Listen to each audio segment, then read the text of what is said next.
Hey, Harry, where the heck did you run off to, boy? Your lunch break ended ages ago.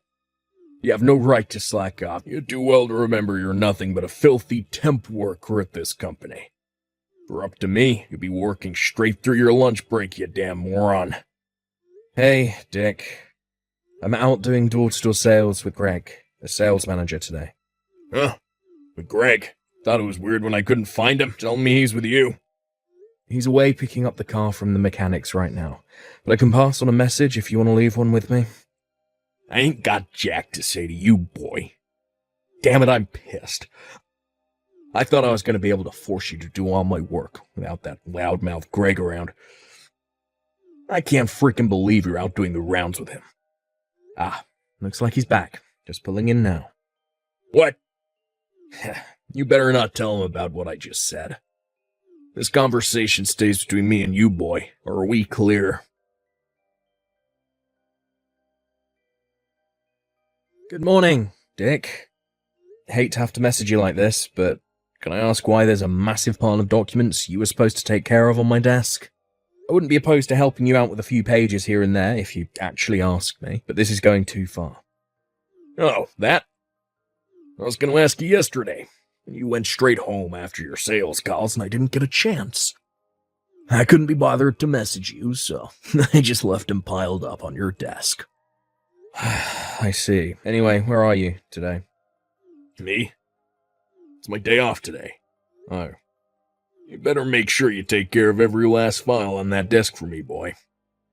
I want to see the neatest, tidiest looking pile of completed documents on my desk when I get back to that office. Sorry, but I can't do this work. Huh? That goes for now and from now on, too. But I won't be doing your work anymore, Dick. Not even if you try forcing it on me. So you might as well save us both the trouble and not even bother trying. What? You dare defy my orders? Sorry, manager's calling me. Gotta go. No, wait. No, I really gotta go. But the deadline on that stuff is today.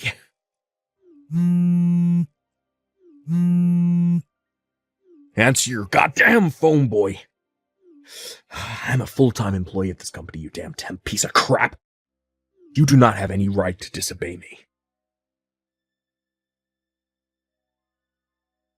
You there, Harry, you pathetic little low-life worm. You finally slithered into the office, huh, worm boy? Anyway, stop slacking off in the lobby. I saw you stood around doing nothing near the reception desk, you know. Do not let me catch you speaking to Layla on reception, either. You have no right to even breathe the same air as that girl. You filthy, miserable, worthless temp scum. Oh yeah, and that ain't all. Do you have any idea how much trouble you've caused me by slacking off these last 2 weeks, you little pipsqueak? I'm gonna teach you a lesson. You'll know what happens to people who mess with the big boys soon enough. You better prepare yourself for the hell that's about to rain down on you, worm boy.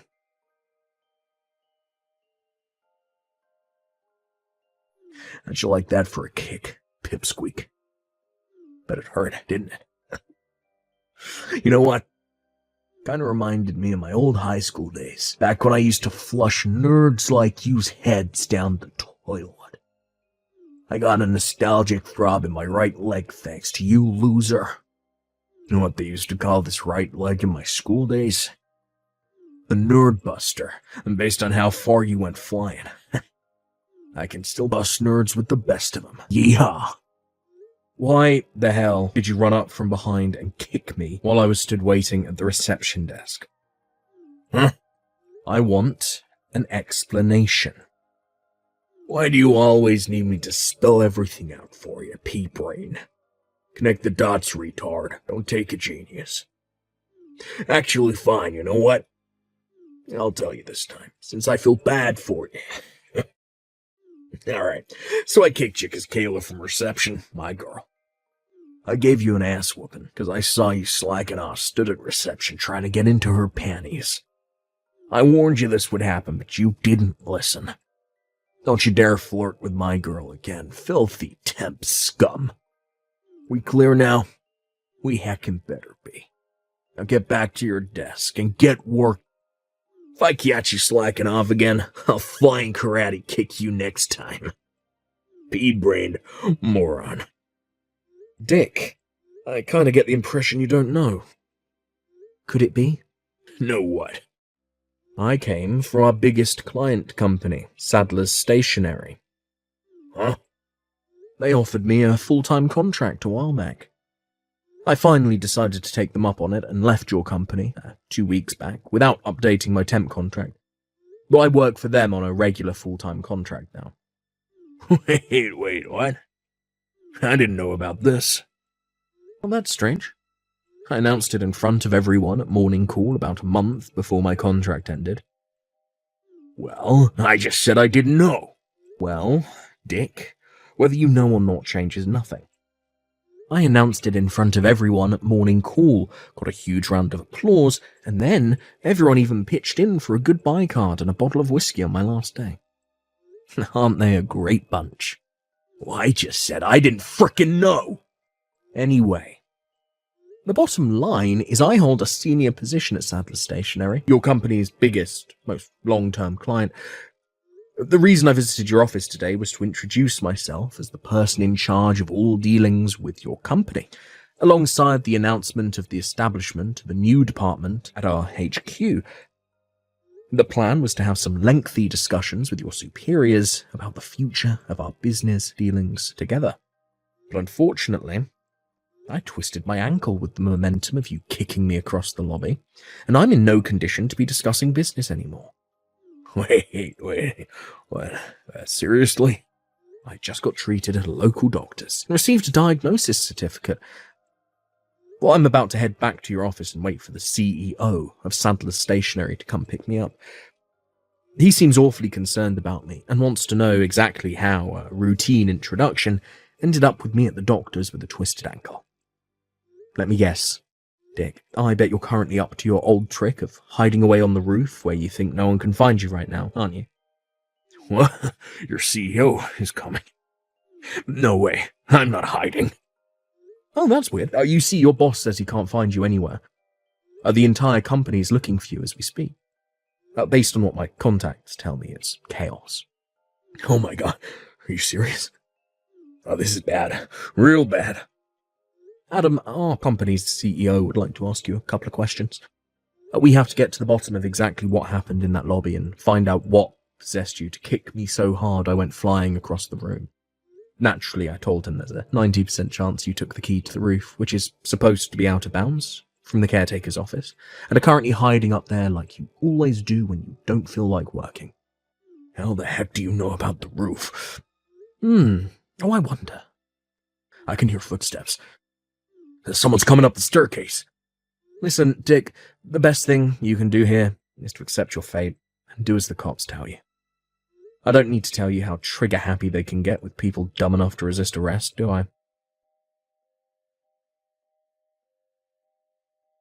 Goddamn you. I lost my goddamn job because of you, asshole. How are you gonna make up for this? I was set for a promotion any day now, but now I gotta find a new job because of you. A promotion? Really? You, Dick, of all people. A promotion? Greg from sales was talking about quitting. Who else would they pick to fill his shoes? I've been waiting for a promotion longer than anyone. It was sure to be my turn next. You miserable jerk. You will pay for this. I hate to be the one to have to break this to you, but they decided on someone else before they'd even fired you. Huh? Also, you didn't just get fired for the whole thing with you kicking me across the lobby. There were other reasons. What? You slacked off all year round while palming off your work responsibilities onto me and your other unfortunate co-workers, right? Surely you didn't think the higher-ups wouldn't notice. Oh, and not to mention your borderline stalking of your crush. Apparently you followed her home every night after she rejected your offer for a beer after work. What's more, she said she keeps seeing some weirdo crouched in the bushes opposite her street, holding a pair of binoculars matching your description. You're talking about Michaela from reception? I don't know what gives you the right to go poking your nose into my love life, but let me tell you this. You're dead wrong. I don't know nothing about no stalking. I love Kayla, and she loves me back. I just know it. She's playing hard to get. So, you know how some girls do that. Oh, wait, what am I saying? Of course you know. You're probably a virgin, right? You loser dweeb. Stalking my ass. I ain't never heard anything so stupid. You do know Kayla's engaged, right? Huh? Wait, what? Kayla's engaged?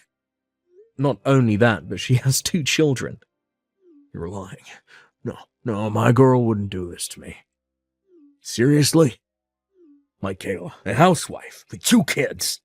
Yup. Oh, wait, it gets better. Wait till you hear who her husband is. A Greg, the manager from sales. You know, your superior. What? They have the same surname, right? You never thought that was weird? Huh? Oh my god, you're right. I never noticed. Oh, yeah, that reminds me. I figure I should make this as clear as humanely possible to you, since you probably weren't listening when it got announced during morning call, just like you weren't that time with me. But the reason Greg is resigning is because he's moving to Sadler's Stationery, which means me and him are going to be working at the same company real soon. What? His reason for leaving is pretty much exactly the same as mine. The whole thing took a little longer for him since they had to find replacements to take over his clients. But he'll be working at Sadler's Stationery, here with me from the start of next month. I can't believe this is happening.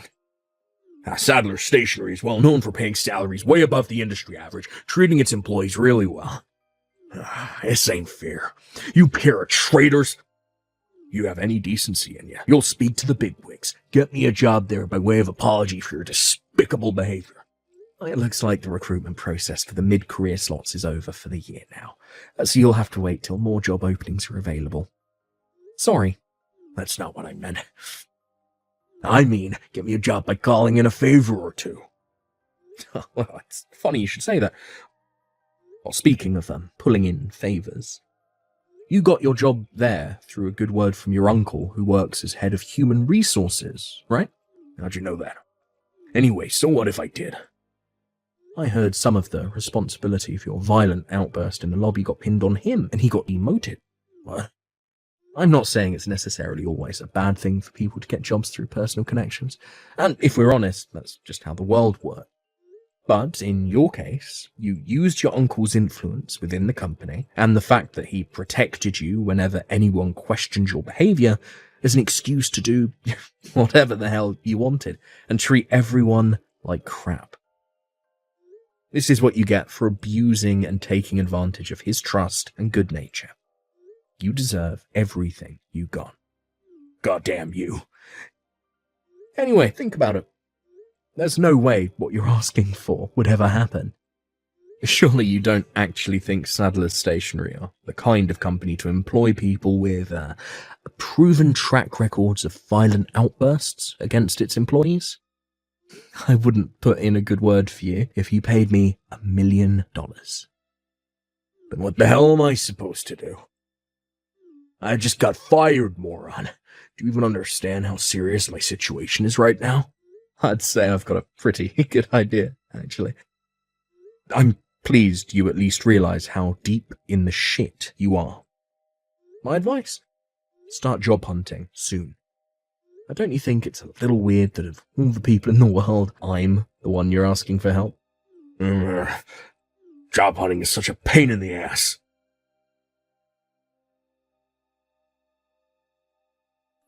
Hey, Harry, what the heck is this crap? A bill for compensation?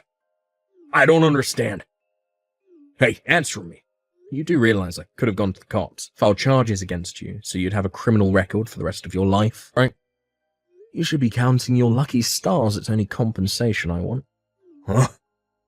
Your old company managed to beg my bosses not to terminate their contract after your outburst, so fortunately for them, it's business as usual.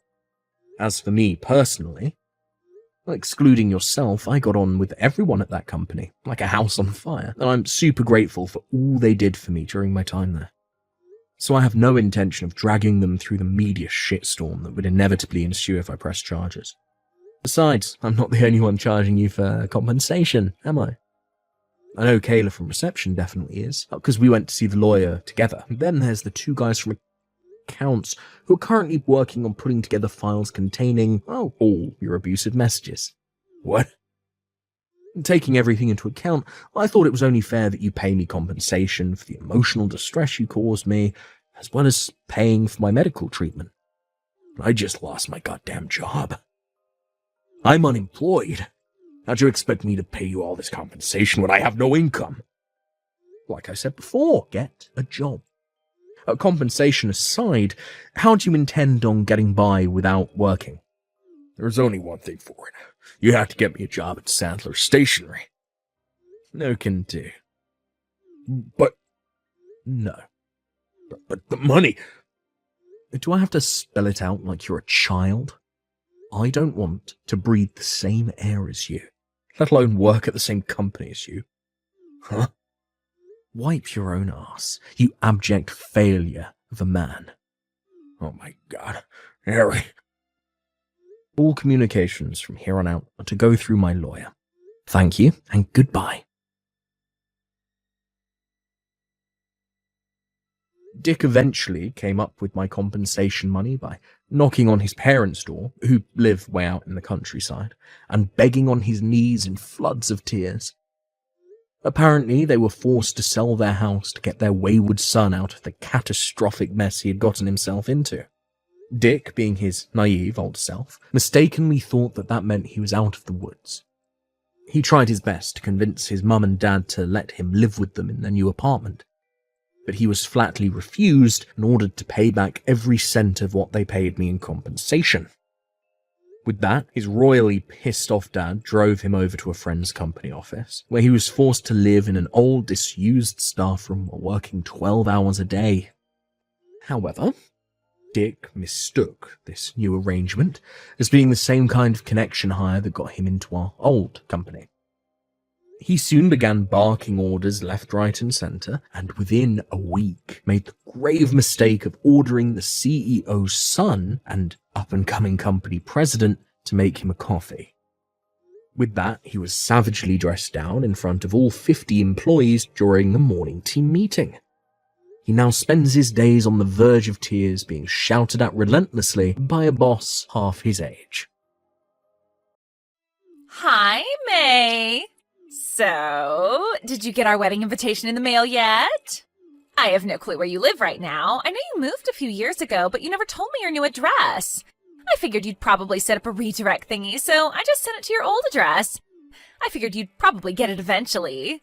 So, yeah. Did you get it yet? Yeah, I got it. Seriously, though, why did you even bother sending it? Well, duh! It's because I want you to come to my wedding. Why else would I send you an invitation? Are you out of your mind, Erica? After everything you've done to me? You started hitting on my husband the day we got married, slept with him a few weeks later, and kept up an affair with him until I found out about it. I have zero interest in going to the wedding of my cheating husband and treacherous sister. You wasted your money on the postage stamp, Erica. Aw, but you have to come. You have a huge role to play in the ceremony. You need to be there to watch the very moment Taylor and I share our vows. There's no way I'm going to let you miss that. So my role is to suffer humiliation at your hands, is it?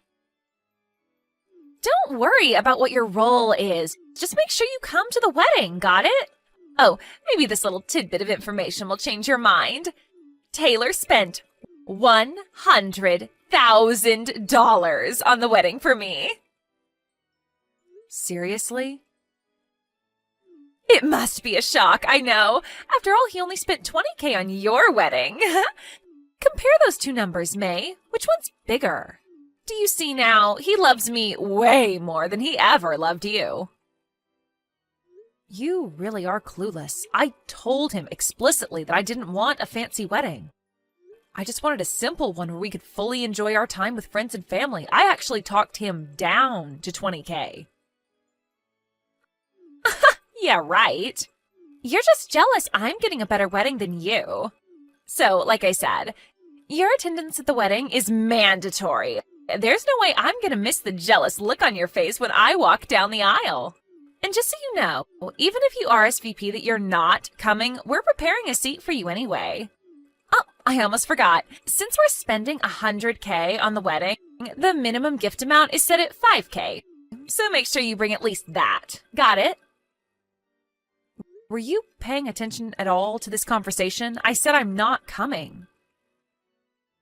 Were you paying attention? Your attendance is mandatory. I'm also hiring a special photographer to follow you around to make sure I get some good shots of your humiliation.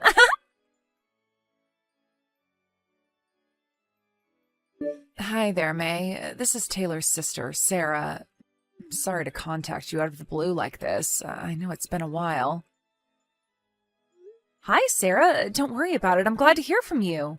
Wow, but it really has been a while, huh? What's it been? About 7 months? Since, well, you know. Yeah, I really can't tell you enough how sorry I am for what a total jerk my brother was to you. You deserved way better than that.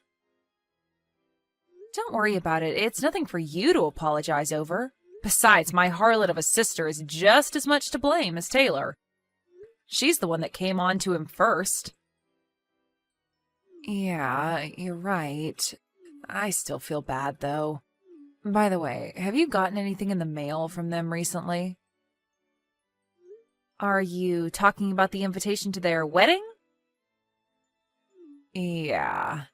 If you don't mind, could I ask whether you're planning to be there or not? Nah, I'm not going anywhere near that wedding.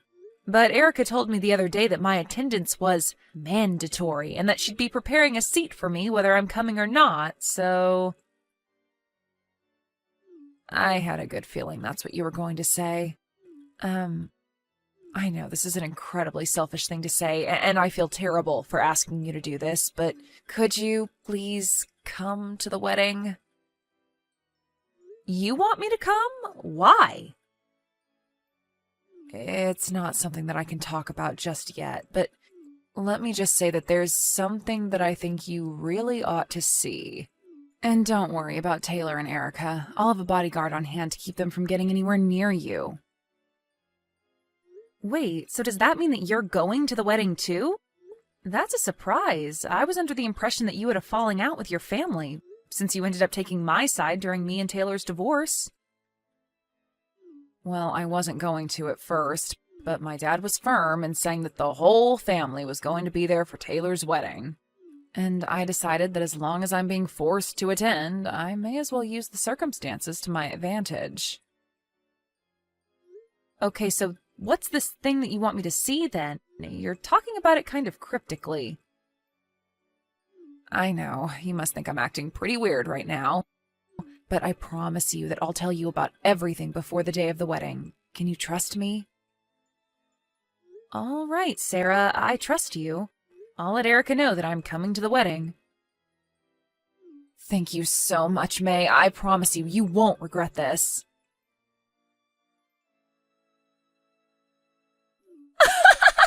Oh my God, you're actually coming?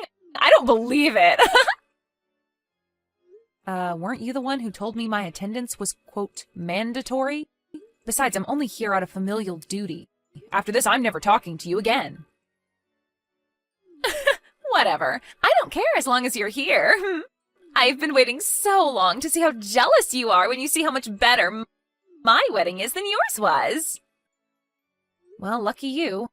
By the way, as long as I have your attention, mind if I ask you something? Make it quick. I gotta get ready. Why did you steal Taylor away from me? I mean, I know that you've always had this dream of marrying a rich guy who'll take care of you, and sure, Taylor did inherit his family's company and is doing pretty well professionally, but he was my husband. Why would you do something like stealing the husband of your own sister? Oh, that? Isn't it obvious? I wasn't going to let you land yourself a rich guy before me. You had no right to do that, May. What? You remember what Mom and Dad said, don't you? They couldn't believe that you got married before me, even though I'm the cuter daughter. Even Taylor's parents think I'm a better match. You're in your 30s, I'm in my 20s. So I have a way better chance of giving them a grandchild to take over the family company than you. Got that? Taylor thinks I'm better than you. Our parents think I'm better than you. Taylor's parents think I'm better than you. He's mine. I win. You lose. You're something else, Erica. Yeah, I know. May, I'm so excited for you to come. Just wait until you see the custom-made Italian wedding dress, the diamond-studded platinum tiara, the caviar appetizers before the grade A5 Wagyu beef main course, the imported French wine. This wedding is filled to the brim with Taylor's love for me, more love than he ever gave you. I wonder how long it'll take until you cry. Maybe 30 seconds, if it even takes that long. I know it's none of my business, but do you really think an unemployed person will be able to pay for a $100K wedding? Huh? Who's unemployed? What are you talking about, May? Do you mean me? So what if I'm unemployed? Taylor makes more than enough for me to live the sweet life at home all day. I mean, he's got a maid and everything, so I won't even have to do any cleaning. I'll just be living the life you thought you would be living. And with that, my time's up. I gotta go get ready for the ceremony. I hope you put on plenty of waterproof makeup. Good morning, May. Are you on your way to the wedding yet? Good morning, Erica. I'm just about to leave my house. Okay, cool. So, about the special surprise we talked about, it's going to happen during the reception dinner. Once you've seen it through to the end, make sure you blend into the crowd when everyone starts leaving the room, okay? Yeah, I got it. Be careful with all the preparation on your end too, Sarah. No way! This can't be happening! Taylor's not the company president anymore? But why? It was his father's company. He inherited it. Are you talking about the whistleblower report that Sarah made to the company's board of directors? Yeah, that was really crazy, wasn't it? I particularly liked the part at the end. We hereby find that the company president, Taylor Grift, has abused his position as president and used company funds in order to finance his own extravagant lifestyle, and as such will be hereby relieved of his position effective immediately. How could Sarah file a whistleblower report against her own brother? Who does that? Think about it. He wasn't just satisfied with reporting your dates as business expenses by pretending he was meeting with clients. He even tried to siphon off funds little by little from various departments in order to pay for your $100K wedding. She only did what any decent employee would do when they found out that their boss was stealing the company's money. He embezzled a massive amount of money, Erica. There's not a businessman out there who wouldn't get demoted or worse if they got found out doing that. Wait a minute. I'll admit, I didn't know he was using company money to pay for our stuff until now. But he controls the company, doesn't he? He was just using his own company's money to pay for his wedding. How is that a bad thing? Do you know how businesses work? Even the president can't just up and use the company's money however he wants. He can't? Have you ever even heard the word embezzlement before? What Taylor did was illegal. It was? Yeah, and once the police got involved, the company had no choice but to remove him as president. But why did she have to do this at our wedding? This was supposed to be the best day of my life, and now it's ruined. I think you have much, much bigger problems to be concerned with right now, Erica. Why is this happening to me? My life is over. Hey, May, you there? Tell me what your address is, okay? As soon as possible. Why? I've decided that I'm going to divorce Taylor and move in with you. I'm not interested in some broke loser. I only wanted to marry Taylor because he was a rich businessman. I mean, embezzlement? That's a serious crime, right? I could never stay with a man with such loose morals. Think about the impact he'd have on our children. It's really ironic to hear that coming from you, Erica. Stop mocking me. This is serious. Taylor's parents said that they won't pay the $100K for the wedding for us, and we're gonna have to pay for it all by ourselves.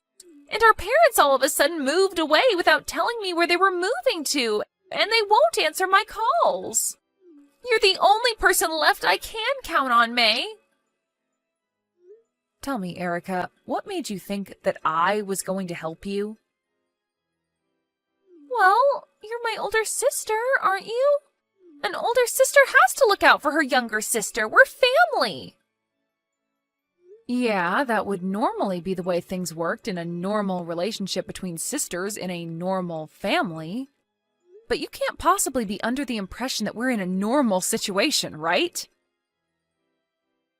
Okay, so I stole Taylor from you, but now I'm divorcing him. Good for you, I guess. But that has nothing to do with me anymore. I'm not helping you. But why not? Your own little sister is about to be thrown out onto the street. Don't you care about that at all? Nope, not in the slightest. Really? This is going to be the last time I say this to you, so listen up. I have not forgiven you for what you did to me. I do not care one single tiny bit about what happens to you now. May, please! Even if you tracked down my new address and broke down crying on my doorstep and begging for help, I would give you none. In fact, if you ever come anywhere near my house, I'm calling the police. You can't do this to me! I can, and I will. Goodbye, forever. Hi there, May. How have you been? Sarah, it's great to hear from you. I'm doing great, thanks. I'm glad you messaged me. I haven't heard from you since the wedding and wondered what's happened in the meantime. I'm glad to hear you're doing all right. I'm doing pretty well myself. I'm actually in the UK right now. The UK? Really?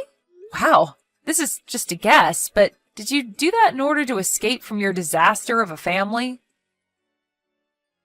Well, yeah, that was one of my major goals when I made the move. But I've been dating a guy who's a UK citizen for quite some time now. We got married a few months ago, so we decided to move here together. After the wedding, I sent a letter to all of my family telling them exactly why they're never going to see me or any of our children ever again. Packed up my things and left the country. Wow, that's awesome. I'm really happy for you. Thanks, May. How about you? How did things turn out for you after that? Just fine, thanks. No problems at all.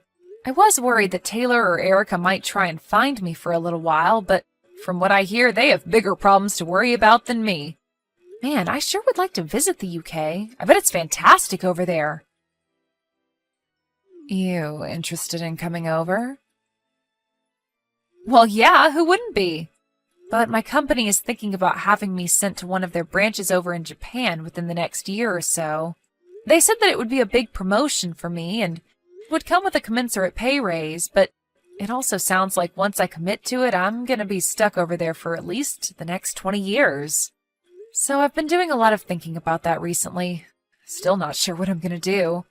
Now that I hear you talking about your overseas adventures, though, I don't know, maybe it won't be so bad. Well, I'm kind of on the opposite side of the world, but if there's anything you want to ask me about moving overseas, let me know, and I'll help however I can. Thanks, Sarah. You'll be the first person I ask. After a lot of thought and discussions with my company, I decided to accept their offer. I'm moving to Japan. Meanwhile, things aren't going so well for my sister. Taylor and his parents wouldn't consent to the divorce, so she's now stuck with working her butt off in order to pay the money Taylor stole from the company along with him. She's never had a job before in her life, so she's now stuck working awful shifts at a convenience store downtown. At this rate, they might have it paid back by the time they're 65. And don't worry about my parents. Karma came for them in the end, too. Turns out they received some of the money Taylor stole from his company, and they ran away to try and escape the bill that was about to come due. But they ended up getting in a huge car wreck on the way to their new house, leaving them both with permanent injuries. So now, my darling younger sister not only has to pay back the debt her husband owes while he's in prison, but also has to make enough in order to provide full-time help for my parents, since there's no way I'm going to give them a cent. So, honestly, I'm actually kind of glad that she took that scumbag Taylor off my hands for me. If she hadn't, then right now, I would be the one dealing with all of that. I really dodged a bullet, didn't I?